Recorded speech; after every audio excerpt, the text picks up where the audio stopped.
Hello, welcome to this Destiny Movie Night Hangout.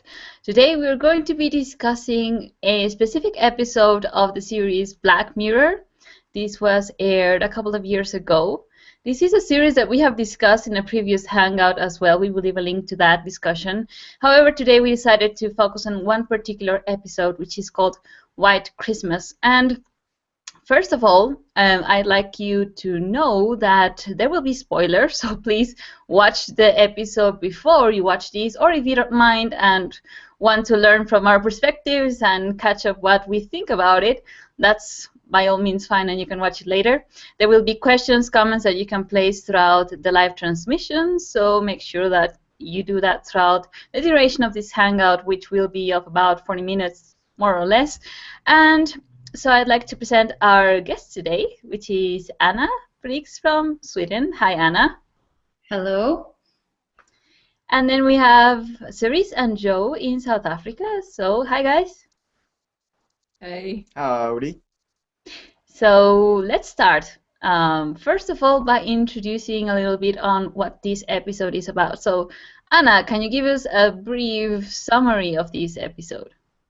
Yeah, so first we can share that if you haven't watched Black Mirror, it's a British television show, and it's, as Malin said, it's very, very dark, and it is about technology. And we have done Destiny Movie Night Hangouts on the whole series before, but we actually thought that it is the series and that each episode is so relevant and so well made that we wanted to do actually an entire hangout on each episode, because there are so many relevant points. Each episode has like a very critical, also very imaginative perspective on how the future could look like when technology is developed even further, and especially a lot of the developments that we're seeing happening right now, for example, where we start wearing technology and we start the technology goes into our bodies and stuff. So the whole series is about these topics that are very relevant in this day and age. So the White Christmas episode is the very last a special episode that was like 73 minutes long, and it came last Christmas, and then this year the very new season is then coming up. So it was one season with only one episode, and it was then a longer episode. And so in the episode we have 3 stories that are sort of intertwined, and it starts with, and now I'm gonna start spoiling it, so if you don't want to, go watch that first, but it starts with 2 men that are in a cabin in the woods or somewhere where they're snowed in, and they're there celebrating Christmas, and they don't know each other very well, and they start talking about their lives and why they don't really know why they've ended up in that cabin. And so there are then these 3 stories that follows after that introductory scene. Should I tell about the different stories, or we can maybe go into that when we start discussing them? Let's start. So the first, so the first story is one of the men in the cabin, who's an American, and he starts sharing why he ended up in that cabin, and he was like a dating guru.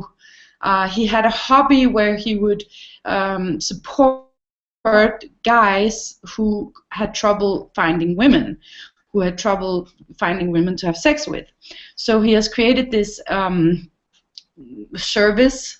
I'm not even sure if he was getting paid for it, but he has created this service where he helps guys to get laid. And so in this near future society, you have integrated social media into your eyes. So you have some kind of implant in your eyes. It's nothing that you can see, that makes it so that, for example, he can follow what another person is doing as though it was a camera through his eyes. And there's also other features. Maybe one of you wants to take over and share a little bit more about what happens in that episode. Yeah, so Cerise and Joe, what is the relevant point, the crux of this first story of the dating service that this guy is running? Obviously, when we consider the level of responsibility that comes with it as well, in terms of being in the eyes of this individual that is going out and seeking for someone to, yes, have sex or have a date. And the implant is already in the eyes, and this is something that appears to be normal at that stage in that society or at the time. What do you guys see in this first story? What caught up your attention? Well, for me, I think the most important turn in the story happens later once, the story does its classic Twilight Zone twist, right? When I don't know if we want to jump ahead that far, but we already established that this guy, this American, is a dating guru. He literally talks into the ears of socially inept or awkward people, men, so that they can, go out, and he, gives them live advice on how to pick up a woman, how to target and isolate these women. And this is something that already happens today in the form of dating gurus and shows. I forget what the show is called, but shows that talk about how to persuade and how to play the game. I think it's called The Game, actually, Or where pick it's up all artists about as well, huh? what's that? Pick-up artists? Pickup artists, yes, exactly. So you already have this happening in modern day, and what this story has done is it kind of gives it that futuristic science fiction twist.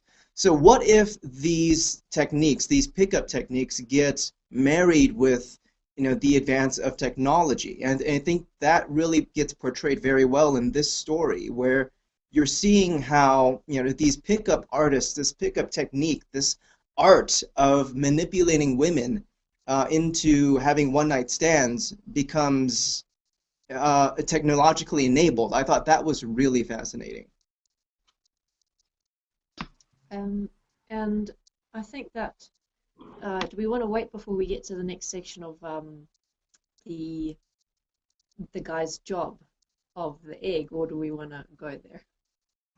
Yeah, I would like to add also on this first section how there is a situation that happens, which, to sum it up, the guy ends up being poisoned.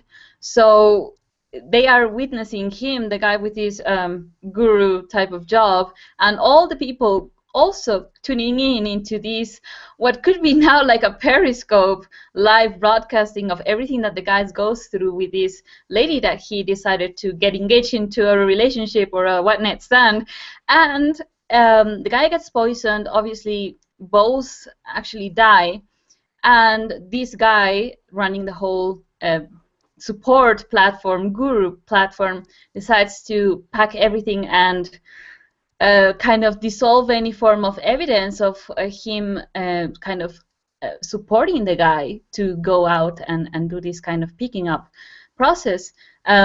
Something here that brought up in me is how there is a ton of responsibility when you seemingly want something good to happen to another and you make them do things that they wouldn't normally do.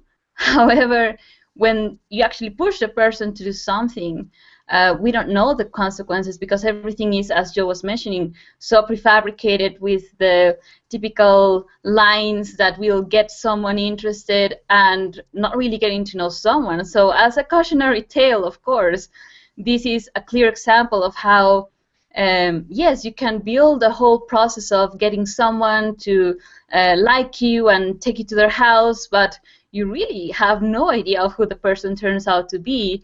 And what I found interesting is that because he was talking to the people through his eyes and through his ears, the lady saw him, and the lady had mental problems or schizophrenia type of thing, so she was listening to voices. So when she sees that, she's like, oh, he's like me, we're meant to be together and just get it over with, which is committing suicide, getting poisoned together. So that is like opening up a cautionary tale for be careful what you wish for, be careful with who you engage with in these kind of situations, and also at what level other people can even be involved and immediately wash their hands and say, I had nothing to do with it, right? So this is where we get... Yeah? No, it's just what I thought about that as well is that well, isn't the way that we are on social media and the way that we use social media couldn't it also be argued that it is a form of mental illness, that it does create, for example, split personalities, and for example, that we have all these voices, which would be our friends and network online, and how many likes have I gotten, and so it was also like an analogy that I saw it, that it is almost like a mental illness. And we know that people have killed themselves over what comes up on social media. So that was like a parallel that I saw. But then also what's really interesting is that the story comes out because this guy sits in the cabin and tells the story, and then you have a flashback. And what he does is that he doesn't tell the whole story. So he only tells the less brutal parts of the story to that guy. So there you also have that whole censorship aspect of it, where you can choose what you present yourself as, which I found really interesting, because the girl, although she's mentally ill, she also has like a normal job, and so he assumes that she's normal, and she assumes that he's like her. So it has like a lot of layers in it. Yeah. Absolutely. Shall we move on to the second part, the one that Cerise wanted to go into, which is the No, egg that was the hunt? third part, I think. No, the third part is the story of the guy he's sitting with, right? Oh, okay. Yeah, so Cerise, would you like to introduce us to this new part? Okay, so the part that everyone was just discussing is kind of his Twilight job that he does on the side for extra money, whereas his proper job was to basically, in this future imaginary society, they can copy someone's consciousness by placing a little chip in their head. So it copies your thoughts, what your preferences are as to temperature and food and things like that. It essentially becomes another you that they then remove from the implantation site and place into this little device that they call an egg or something. Cookie. A cookie, there we go, but it looks like an egg. So the purpose of doing this is to essentially provide a management system for, let's call it, wealthy people. So in the example that he's telling of his job is he's copied the consciousness of a woman, and now he needs to train this woman's consciousness, or this copy of her, to manage her house and her schedule and her diet and everything in her life. And it's essentially, he has to torture this copy of the consciousness into submission, because the copy of the consciousness thought that she was the real woman, and she didn't realize that she was just a copy and a chip until she got placed into the cookie, and she realized that there was something very wrong. So he what he can do is he can fast forward time inside the cookie. So he tortures her by putting her in a white room, and fast forwards time first by, I think it was 2 weeks, and then by 6 months. And by the end of that 6 months, in her experience, she is so bored that she's willing to do anything, which means she's willing to manage the life and the house and the schedule and the diet and the everything of her real counterpart. And this guy who's busy telling the story is now the one who does that to these consciousnesses inside the cookies to get them to do their jobs. So what do you see in there? What caught your attention of all of that? Well, it brought to mind the question of what defines life and what defines consciousness and awareness, because in the series, the copy of the consciousness that's in the cookie perceives itself to be real. It feels real. It can sense things. It can think. It can experience emotions. So the question that I asked was, does that make it life? Because it is self-aware. And I don't think it's really an easy question to answer, but it is definitely a thought-provoking one that we may realistically be asking ourselves in the near future, because artificial intelligence is a field that is being very widely explored and investigated and developed at the moment. Joe.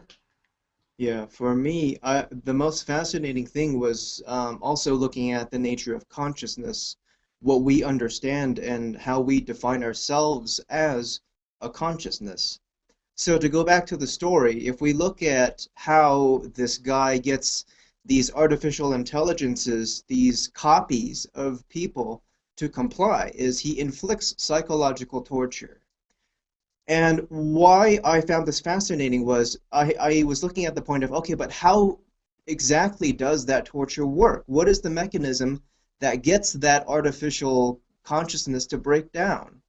And for me, it came down to the fact of, consciousness and who we define ourselves as within our minds is all based on what? It's based on relationships. It's based on connections.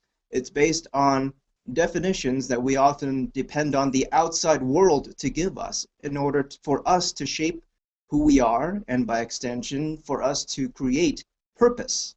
So I thought it was really fascinating how by isolating this copy of a consciousness and submitting it to basically, isolation and fast forwarding time. So the first time he does it, he, isolates the consciousness for, I think it was 3 weeks. And it's 3 weeks of silence in a white room, nothing going on. And you see that this consciousness doesn't like it. They're starting to lose themselves, right? And that's in itself an interesting thing to look at. Do you lose yourself when you're deprived of that normal stimuli, that connection, those relationships to an outside world? He further does it again. He fast forwards time a second time, this time for 6 months. So you're looking at 6 months of isolation. Now, if you put yourself into that situation, you can imagine the kind of psychological damage that you would suffer. But the reason why we suffer is because we very much define ourselves not as who we simply are, but by the mind, by the consciousness that we define ourselves to be. And I think that was really fascinating. You know what I also found really interesting about that is how, I don't know if you said that already, because I lost the connection for a moment, but that it's the same woman who's basically doing this to herself. She made the conscious decision to create a copy of herself because she was such a perfectionist and a control freak, and she wanted things to be just right, and she had some kind of high career job and was like a very perfectionist woman. And it kind of also makes you think, okay, but how well do you really know yourself? Because once she was, or her consciousness was inside the cookie, it was like a whole different, more human side of her came out. And so she apparently she didn't even think, how would I actually experience this myself? Why would I want to do this to myself? She actually didn't care. She didn't care about her own conditions. She just wanted her life to be perfect. So that's also quite interesting, what we will do to our minds and to ourselves to achieve a perfect life with full control of all aspects of our lives. And one thing that I also considered is how these kind of technologies could also be used as a way to even assist in a process such as the one that is walked within Desteni, in terms of getting to know yourself, your mind. Who would you be in particular scenarios? Meaning, considering the potential of this technology, I think that at the same time, I mean, in the show, it's mostly used for this psychological torture, as we will see in the third part as well, and kind of testing yourself in relation to how you react to certain situations, or even confessing to certain crimes. However, if we look at the point of who is really experiencing that reenactment, or that test, or that process of change, in any case, is it really you being induced, or is it you in your body willingly testing out certain changes, for example. So it seems like a shortcut, as with anything in the mind, where we just think that, hey, if I just think this, it will be done and I will become that. And in the end, it's not really you in your body living that process of change or process of transforming yourself in any form of pattern, or rather dealing, for example, with the control freakism, so to speak. So there is, as with everything, this dual potential, which it is currently ongoing in terms of technology. And how I would see that this kind of devices, if anything, could be supportive is precisely to walk certain memories, parts of yourself that probably cannot be walked in real time any longer because the context is no longer there, memories of childhood, and walk the whole process. But obviously, the person would have to be directly deciding to do it and be conscious in any way, because if it's just a copy, in terms of the question that Cerise was placing, is it really live? I would say it is not, because it's only the information that is interacting. However, it does make us question, what do we interact in terms of another? Is it only the words, the personalities, or just the facial expressions and things like that, especially through the internet as well? So it is kind of an existential aspect that we will be having to deal with in the coming future, because these forms of transhumanism are already being tested out, and it will have to be dealt with in all levels, in terms of relationships and also in terms of laws and all of that, and how to regulate it so that we don't use it as we usually do use everything, for harm, abuse, torture, and personal self-interest. Any extra points there on this story? Yes. No, it was just to what you said, that I don't think we can say that something is not life, because anything that is created that exists is life, and especially when there is self-awareness and when it's possible to suffer. To me, it doesn't matter whether it's a code that has this experience, or whether it's an animal, or whether it's a human. And this because they say that throughout the series, that it's just code. What do you care? It's just, no, okay, it is that, but then why does it have this self? Anna, we're seeing that you're breaking off, so maybe you can lower your bandwidth or something, because you got frozen there. What did you guys say on the point that she was mentioning? Oh, you were freezing out or breaking off. Yeah, we didn't catch the last bit that you were saying. Can you hear me now? Yes, we can. Yeah.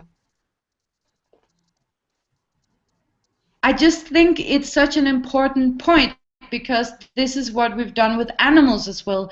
This is what we've done with black people. This is what we've done with women, is that we've said, oh, but animals, they're not sentient beings, so what do we care? They don't suffer. Or women are not intelligent, or black people are like monkeys, so what do we care? We can do with them what we want. And this is a topic of many science fiction movies as well, and I do think that it will become relevant as our lives becomes more robotized, and robots become a bigger part of our lives. Any comments, you guys? I think that, yeah, I mean, in essence, it's the question of what defines life. And so far, any opportunity we've had to define something as not being equal to us, or as being less than us, we have been taken that opportunity and used it to then exploit it. And the very same possibility exists with artificial intelligence. I mean, if we were to create a consciousness, what would we do with it? Would we enslave it like we've done everything else? Or would we recognize that it has some semblance of life, and nurture that and encourage that? I agree that the principles have to be applied to anything on that regard, surely. What I meant when I said that's not life is if someone could be considering that they could be changed by, for example, going through this process of the cookie and getting certain transformations or changes and then insert it back. It could be a shortcut to, for example, assist someone that doesn't maybe have the time to walk certain processes in terms of personal self-change and self-betterment, if you will. How that process could be used in certain stances, but when it comes to the person being really walking the whole process of living through those changes or living that experience, I would definitely question that, because it's not the mind and the body and the being walking the whole thing. However, surely I fully agree that with anything that we create, we have to apply the same principles of it's here, as Anna was saying, it's part of life. We have to regard it as such. However, yeah. Sorry. But then, Malin, then you could live 1 billion years in one day. I mean, what kind of life would life if we had that, if everyone had that technology and you could just simulate yourself in, and because that's what they can do in this story, is that they can just crank up how much time passes in the virtual reality, so you can basically live 1 billion years in one day. So I wonder how our lives would change if we were able to do that. And would it, exactly as you say, would it be a shortcut? Would that experience be substantiated? Or would it just be mental because you haven't actually walked it with your physical body? And that's quite interesting to consider. Exactly. That's the question. Because it would remain only as a memory, like, oh, I walked 1,000 years, but hey, your body didn't really go through it. So also, in terms of what we are becoming aware of in terms of the mind and the body, could that memory create certain changes at a physical level, like that strain becoming part of the body, and so you really believing that you went through that experience? So by all means, rather prevent, obviously, all kinds of torture and suffering to begin with. What do you guys say? Yeah, this raises a lot of interesting philosophical questions as well, in terms of defining what is awareness and what is life. And to go back a little bit to our conversation when we were talking about how do you define life, and when looking at the story, something that jumped out at me was like, what is a consciousness? What is a living being? How do you define that? And in this world, when you're having these artificial consciousness things being downloaded, what was interesting is how I saw that it was a reflection of not whether or not those eggs, those cookies are life, but how we treat them as the reflection of what we regard as life.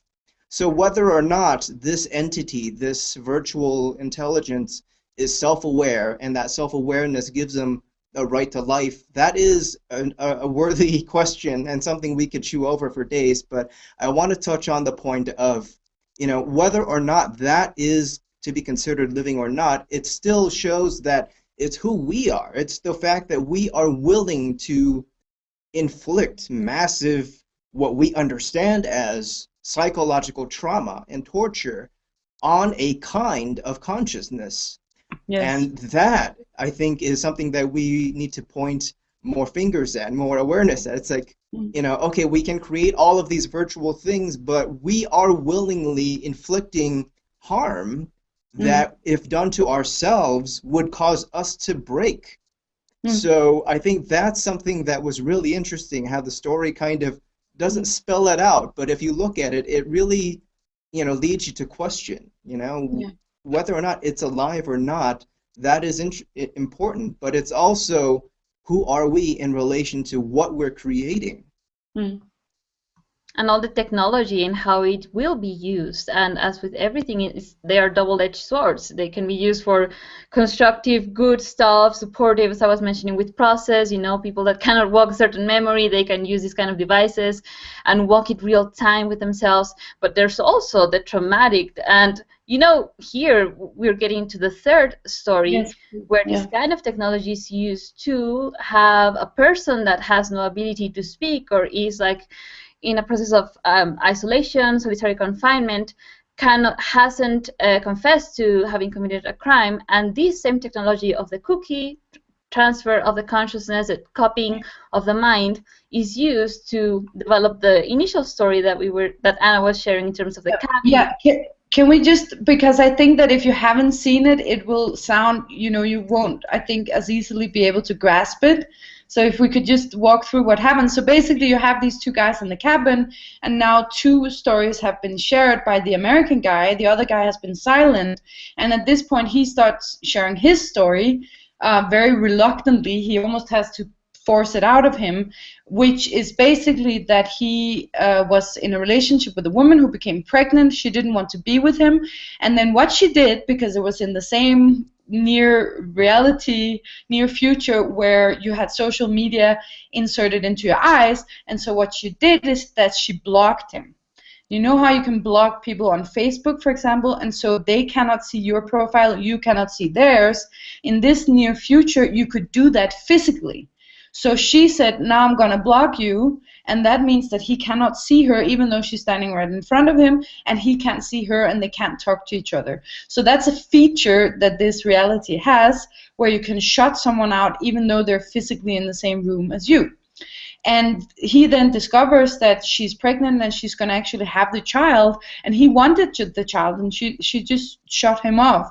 And it eventually progresses into a tragedy where he, out of desperation, he finds this woman, and she's given birth to a child, and he realizes it isn't his child, and he ends up killing his father and inadvertently kills her daughter as well. And what we assume is that he goes into a trauma and a shock, and so he's now isolated in prison, and he will not confess. And then they take in this American, the dating guru guy, who works with these eggs, these cookies, and so they elicit him to use this cookie technology to try and get this guy to confess. So this whole scene with the cabin is actually a virtual reality scenario that he set up to get that guy to confess. And he played it in such a way that in the virtual reality, they've been there for 5 years together, and in real time, it's only been like an hour. So that's the scene that we're in at this point. So it's basically being used, the cookie technology is being used by the police to get people to confess, and ultimately, as we discover, as a form of punishment. Yeah. Awesome, thanks for that conjunction of the stories. It is a bit intertwined. We definitely ask you to watch the whole thing. So, Cerise, Joe, the implications of this last story, remarkable points for you guys, points to open up, share now. Well, I think it's interesting how they're justifying the use again of extraordinary interrogation techniques and justifying it under the clause of, but we're not really doing it to the person. We're doing it just to a copy of their consciousness.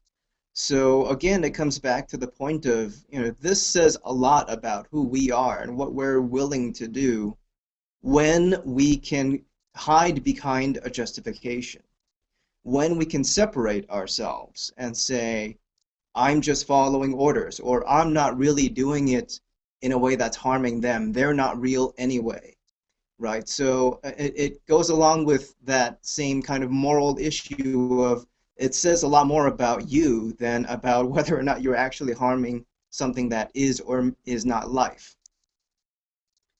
But here also, sorry, Cerise, go ahead. Okay. What was interesting for me was the level of emotional explosion that happened in that moment, that how do I refer to him, is that the British guy, the guy who murdered the child's grandfather, that moment that he actually committed the act of murdering the man, the grandfather, how all of those years of suppression of emotional turmoil that had been building, that had no release. He'd been literally brewing in this whole concoction of emotional turmoil for years, because he never came to a resolution as to why his girlfriend left him in the first place. And because of the block, he could never contact her to find out why.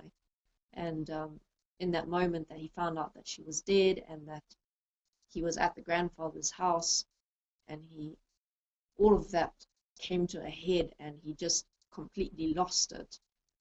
Not that this is unusual. I mean, we see this everywhere, and I think that that is actually what is so interesting, that this is such a common part of our lives, and yet we haven't come to a point to say, you know what, this shouldn't be a common part of life. This shouldn't be something that happens frequently. It shouldn't be something that doesn't surprise us. We should know how to deal with our emotional experiences. We should know how to support ourselves, to direct ourselves. And we should know how to also communicate with each other to resolve issues instead of blocking each other out, which is what happens here. I mean, what does it solve? It doesn't solve anything. All that it does is it allows for one person to avoid dealing with the issue, and nothing is resolved within each person and in the scenario as a whole. I absolutely agree on the blocking aspect and how it has become very common. We don't have the full frontal blockage as we see in this episode. However, how many times we say, oh, I'm just blocking the person, I don't want to deal with them. And because of missing out that moment of slowing down, and if you're in a relationship, really take that time to discuss everything, to confront the person, and to deal with one's emotions, that would have prevented even that crime and the whole unfolding. And all of these really points out, as Aris was saying, to the need for us to learn how to deal with our emotions, to learn how to take responsibility, to create relationships where communication is actually open and supportive, and where one is also even willing to expose things that might point out to an infidelity, as it was, because the guy was suffering because he thought that it was his own child that the girl was having, the woman. However, it turns out that she cheated on him and had a child of another guy, which he found out about, and that point of trauma is what led him to just kill a person. How many times bad stuff in this world happens because of that moment of just breaking out and not having any form of support, feedback, or anything, and tragedies happen? Anna, what do you say? I say that it also brings up the topic of men's rights when it comes, and fathers' rights when it comes to children. So it doesn't only discuss the social media aspect, but also the experience of a father who does want to have a child, and how he has no control and no right, no power, because in this case it's very extreme, and the woman, for virtually no reason, just completely cuts him off, instead of just admitting that she cheated on him, because you could imagine that she's doing it not to hurt his feelings or whatever, but instead she ends up creating a tragedy. You know, it starts with her decisions. And so I think that's also a very important topic, not so related to this series, but I think it's cool that they bring it up, because that is ultimately also what, you know, because it went on for a lot of years where he couldn't, because the child was blocked in effect of the mother being blocking him, so he couldn't even see the child. He could just like see the outline of the child, and it then culminates in him realizing or seeing that it's not even his child. So I think it's really important that they bring up that as well. And then I also wanted to say to what Joe was talking about before with the whole punishment, because the police, when they're using this cookie as a punishment in the story, they do it very callously, and they basically give that guy we just talked about, they give him a sentence as his copy of his consciousness inside the cookie of 1,000 years per minute for all of Christmas. He has to spend inside that virtual reality cabin that he's in isolation, and they do it very, you know, with ease, with pleasure. And I find that really interesting, because it's like the point of that is to use it as punishment, but why would you punish a copy of a consciousness you know, if it's not real, if it's not really the person, then what could possibly justify punishment? You know, if because you can't learn anything from it, the real man is still sitting in a jail cell. His physical body and who he is sitting in a jail cell. So why torture this mind or this consciousness if it's not just to be nasty, if it's not just for the heck of it, because you can. I think that's really interesting. Yeah, and in general brings us to the topic of technology in the wrong hands can wreak havoc, and the importance of really considering the kind of principles of how do we want to honor, take responsibility, consider and regard any other part as ourselves. And how, as Joe was saying, it really, whatever we do with a clone, for example, many people might say, well, if I clone an animal and I do experimentation on them, and which includes torture, of course, it's not a problem because it's a copy, but it is a part of, life. It has an awareness, so this kind of justification certainly can also be traced back to ourselves when we want to kind of soften the blow of realizing certain things that we did or said to someone in our lives even, and we tend to kind of say, well, it wasn't a big deal, he didn't feel anything, or I didn't intend so, and how that is also transposed or at the same time projected into how, for example, the police will use it and say, well, it's just a copy, doesn't matter, he needs to suffer. So it really places us to look at what is justice and punishment and the effects thereof, because what is assumed is that this cookie that is containing the copy of the guy in solitary confinement would be then reinserted back into him. So one can only imagine what the guy will feel like by having this memory of being stuck in a Christmas day for 1,000 years. And No, 1,000 years per minute. 1,000 years per minute. So can we even conceive that? And if so, at what level? This is just an example. At what level any form of technology could be used to potentialize the suffering and torture? So ultimately, if anything, is really a reflection, a point to reflect on, or a point to investigate also what is happening with AI, because a lot of technology is being already developed for these purposes and not in the right hands, meaning not with people that are willing to use it for supportive manners, but mostly for destructive, torturous, and so on. So, guys, any other points also to start wrapping up this hangout that you'd like to share? Well, one common thread that I saw within all of the stories is actually the central theme of isolation.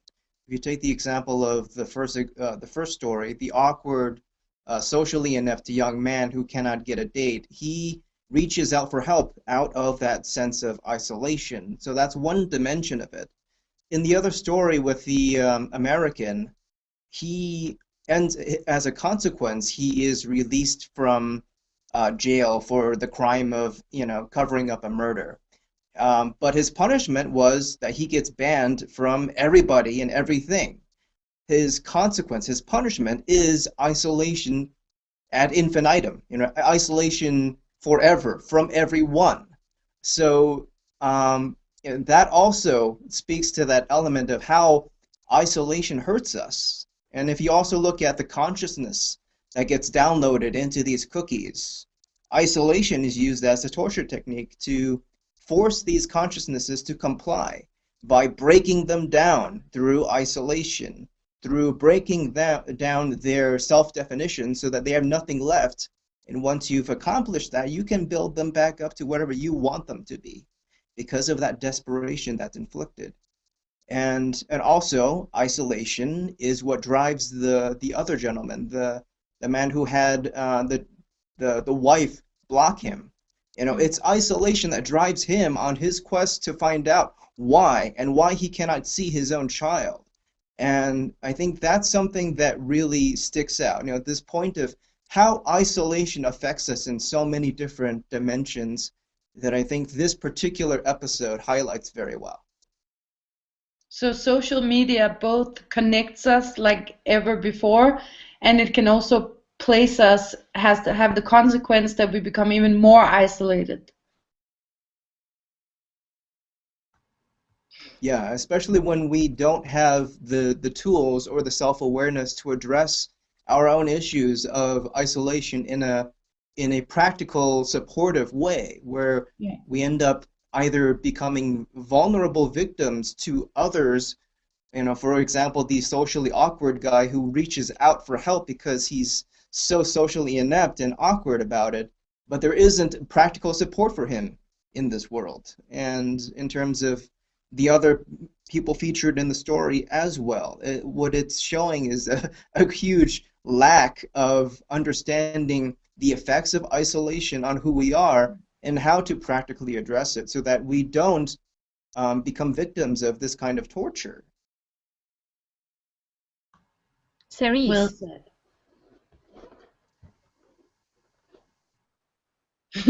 Sorry. Yeah, any last words or conclusion or point to share? I actually can't think of anything else to add to our conversation at the moment.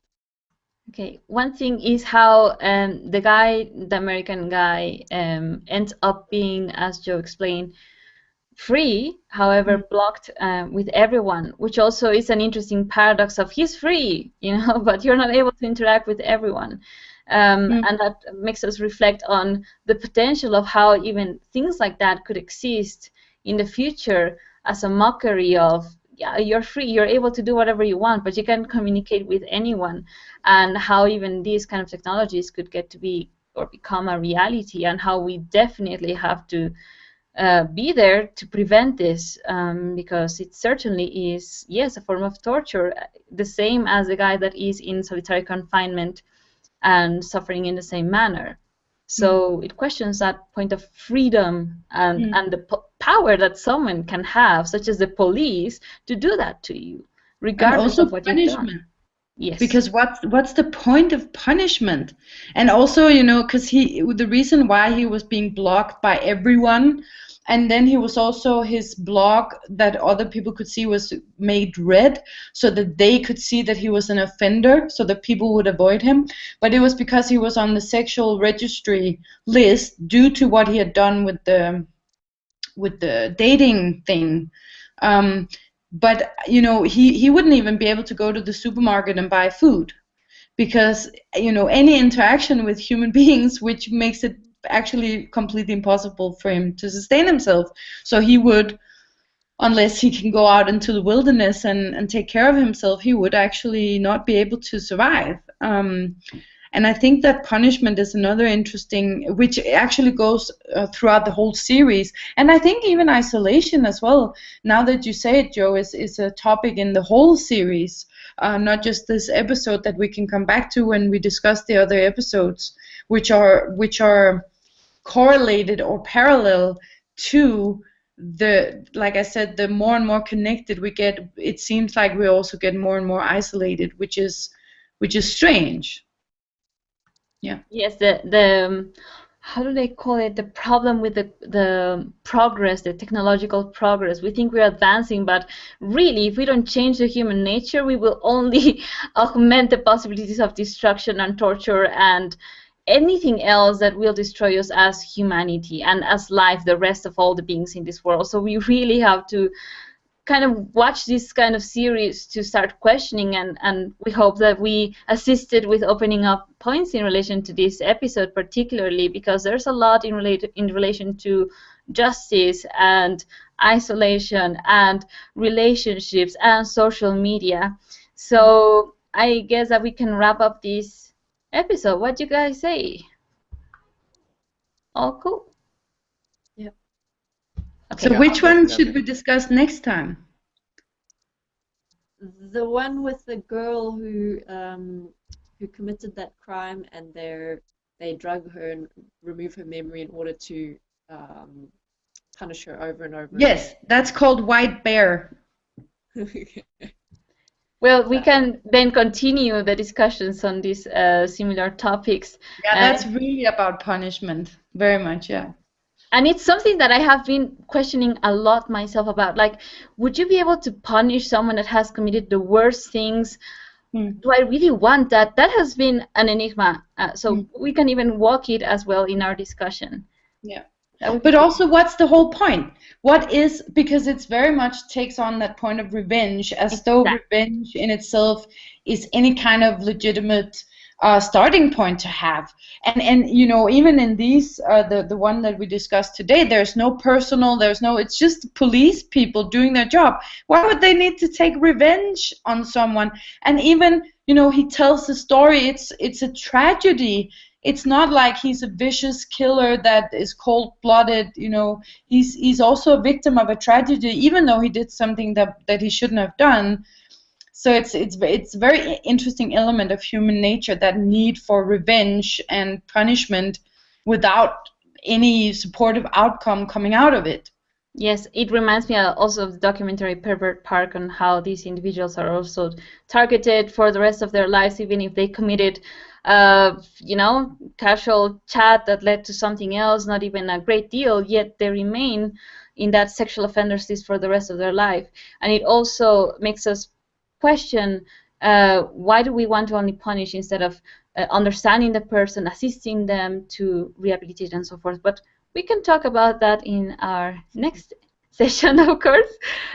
So thanks a lot for watching. If you have any questions, comments in relation to this, you can place them in the comment section of the YouTube video, and we will see you next time. Bye, guys. Thank you. Right.